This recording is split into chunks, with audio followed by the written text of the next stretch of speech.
Bonjour à tous, alors nous sommes donc le 9 février. Euh, Voici l'évolution du décompte Elliott. Par rapport au biseau bleu ascendant, donc à la diagonale d'initialisation. Donc vous avez la vague 1, la vague 2, la vague 3, la vague 4. Et dans ce premier scénario, donc nous allons considérer ici que la vague 5 est complète et donc celle-ci s'est arrêtée avant le contact avec le haut du biseau et n'a pas fait d'extraction par le haut de celui-ci. Donc nous avons ici une cassure vendredi de ce bas de biseau et en fin de séance, eh bien, nous avons eu ici une bougie assez forte qui clôture d'ailleurs en extrême, donc je suis toujours sur le dos en 10 000 ticks, qui clôture en extrême et qui réintègre ce biseau et qui vient casser ici ce petit plus haut intermédiaire. Alors, ce premier scénario considère que nous avons donc fait ici le top de la vague 5 et que donc nous sommes partis pour la correction de la hausse de plus de 4500 points. Donc la première chose est forcément de considérer, vu la bougie qui est ici, que nous ayons fait ici donc une série en 5 temps qui nous définissent donc une première vague d'impulsion baissière. Ceci constitue donc la phase corrective de cette baisse. Donc vous voyez ici, donc on a eu un plus bas, un nouveau plus bas, vous avez eu la divergence RSI, vous avez eu la cassure du canal. Donc vous avez ici le changement de momentum qui s'opère, on a cassé la ligne des 50, on casse successivement les plus hauts. Donc ça, c'est pour la première chose. Notez également que lorsque l'on relie le point haut de la vague 3 au on va dire point haut de la vague 5, que l'on reporte au niveau de la vague 4, eh bien les prix n'ont pas encore cassé ce bas de canal. Habituellement, on attend, on aime pour confirmer vraiment une impulsion baissière que ce bas de canal soit franchi et de préférence avec la première vague d'impulsion baissière. Ce n'est pas le cas ici. Donc vous verrez que j'émettrai par rapport à ce scénario-là souvent des bémols.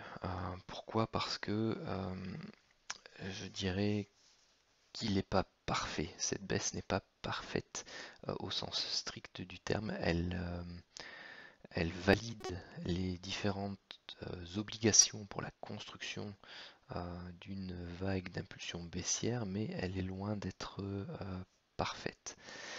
Je vais peut-être directement passer aux 2500 ticks. Vous avez ici la baisse. Vous voyez qu'on a une première impulsion, vague 1, correction vague 2, deuxième impulsion baissière, vague 3, impulsion correctrice, vague 4 et vague 5. Vous avez ici la vague 3 qui n'est pas la plus courte entre la vague 1, la vague 3 et la vague 5, c'est même la plus longue, donc pas de souci. La vague 1, vous voyez sa pente, vous voyez que la vague 3 est beaucoup plus raide, beaucoup plus impulsive. C'est ce qu'on aime voir comme signature pour une vague 3. Et vous avez la pente de la vague 5 ici qui est identique ou même encore un peu moins raide que celle de la vague 1. Une chose qui m'embête un peu, c'est la profondeur de la correction de la vague 4. Vous voyez qu'elle retrace à 50% de la baisse de la vague 3 et elle est vraiment limite avec la zone de prix de la vague 1. Une des conditions sine qua non pour qu'on puisse considérer que ces 5 temps soient une impulsion baissière, eh bien c'est que les prix de fin de vague 4 ne clôturent pas dans la zone de prix de la vague 1. À 3 ou 4 points près, c'est le cas. Personnellement, ça m'embête. J'aurais préféré avoir une vague 4 un peu plus plate. Et aussi la construction que vous avez ici au niveau des vagues de la vague 5 est un peu bizarre à mon goût pour être considéré comme une impulsion. Vague 5, vous voyez, on fait ça, on zigzag et le décompte ici n'est pas clair. Pour avoir vraiment 5 temps ou alors une diagonale de terminaison, cette zone-là euh, ne m'inspire pas confiance à première vue. Pourquoi? Tout simplement parce que le marché a tendance à faire ce qu'il veut, hein, c'est lui le chef, mais parfois il nous met des difficultés au niveau de la lecture. Je trouve que dans ce cas-ci, il est pas très clair. Et donc ça me fait mettre en doute cette première vague d'impulsion baissière, pas parce que j'ai envie que les prix remontent du tout, je suis même plutôt avec un biais, même si je ne devrais pas en avoir, un biais baissier, donc cette impulsion baissière à première vue psychologiquement me correspond bien par rapport à mon biais, mais par rapport à la lecture que j'en fais, ça me met fortement le doute. Pourquoi? Eh bien tout simplement pour les raisons que j'ai expliquées, et ça me fait beaucoup plus penser à une correction en A, B, C, pour ici une vague W, une correction en X, et de nouveau une A, B et C pour une Y, ce qui signifierait que eh bien, dans ce scénario-là, enfin je vous le détaillerai, c'est le scénario suivant. Pour rester clair et continuer dans le scénario où nous avons notre première vague en 5 temps d'impulsion baissière notée ici petit 1 entre parenthèses en mauve, eh bien on doit s'attendre à une correction en 3 temps pour aller rechercher certains niveaux.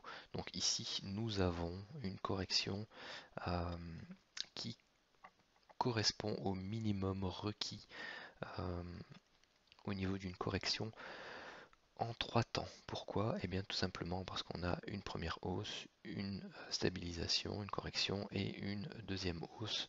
On se situe dans la zone de prix de la vague 3 et la vague 4 et on a retracé plus de 38,2% des Fibos et on se dirige tout doucement vers la zone des 50. Donc cette zone-ci en bleu est une zone relativement intéressante. Pourquoi? Parce qu'elle reprend les 50% des Fibos de cette baisse. Elle reprend une zone chartiste qui a été testée ici, qui a été pénétrée, retestée, recassée, retestée. Donc on peut éventuellement aller ici la rechercher. Ça c'est la première zone forte au niveau des prix. Si elle est cassée, eh bien la suivante c'est les 61,8 et les 76,4. Ce sont les trois zones pour tenter de prendre un short swing pour donc viser la poursuite de la correction de cette hausse de 4500 points. Une chose à laquelle il faut faire attention, vous voyez ici la durée que l'on a pris pour faire cette première vague d'impulsion. Vous voyez la durée actuelle de la correction. C'est très faible. Je m'attendrai à ce que l'on corrige de manière un peu plus proportionnelle, au moins à 50% de cette durée-là par exemple. C'est très très court, c'est fortement impulsif, c'est aussi une des raisons qui pour l'instant me met le doute par rapport à ce premier décompte. Donc voilà, je m'attends ici à une correction peut-être en 3 ou 5 temps ici, une correction en 2 temps, en 3 temps, puis une nouvelle correction pour aller chercher une zone un peu plus haute ou faire un double top sur cette zone et repartir par la suite. Mais juste ce A, B, C là, ça me paraît très court. Donc voilà pour le scénario baissier, donc c'est rechercher des ventes dans la zone des 25 160 à 190, sur la zone des 25 230 et 25 300. Ensuite,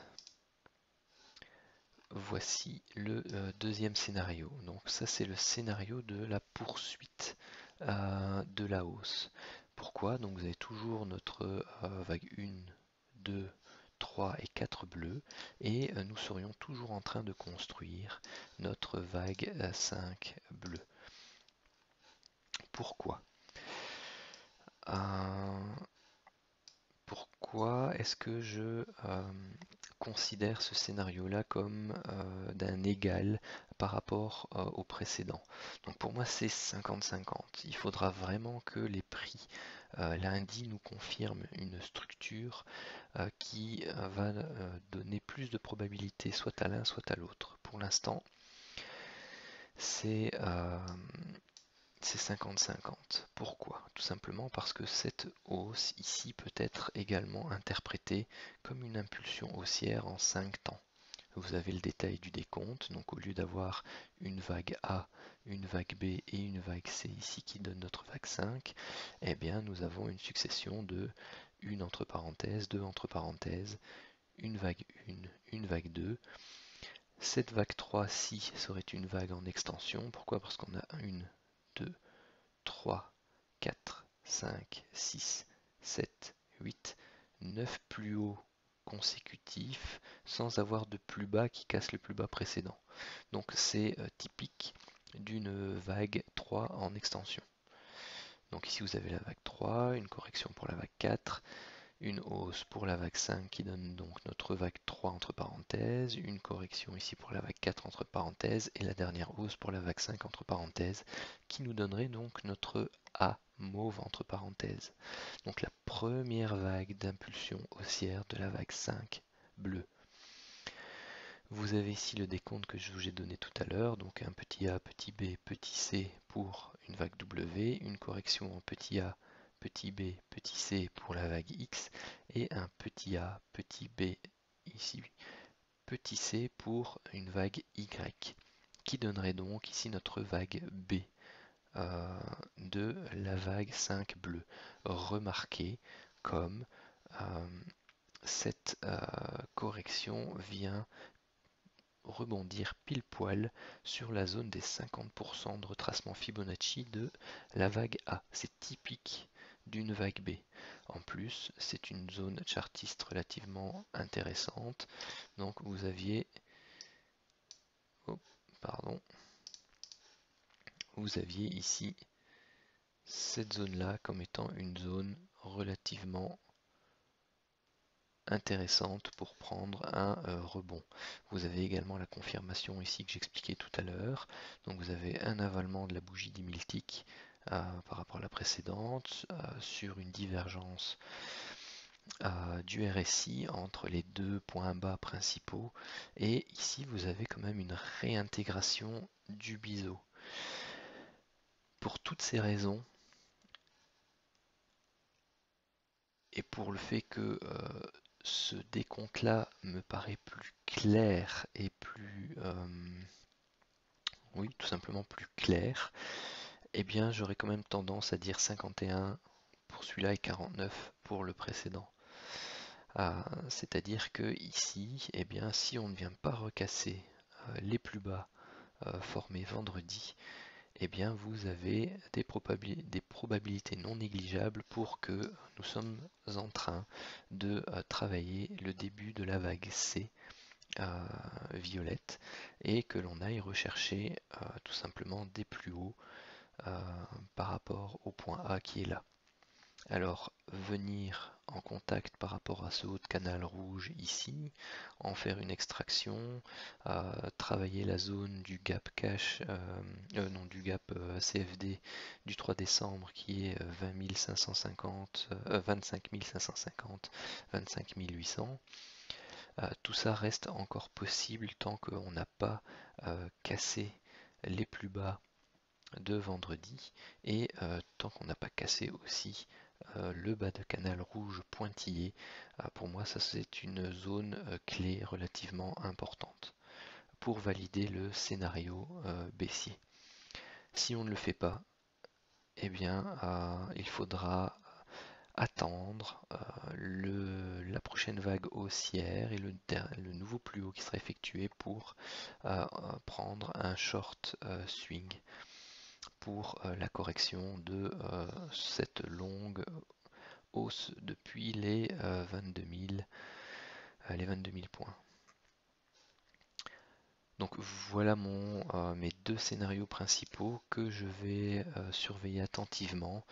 Donc lundi sera pour moi très certainement une journée importante durant laquelle je risque de ne pas trader mais de rester observateur afin d'attendre une confirmation du marché, qu'il me dise clairement dans quelle direction il veut aller.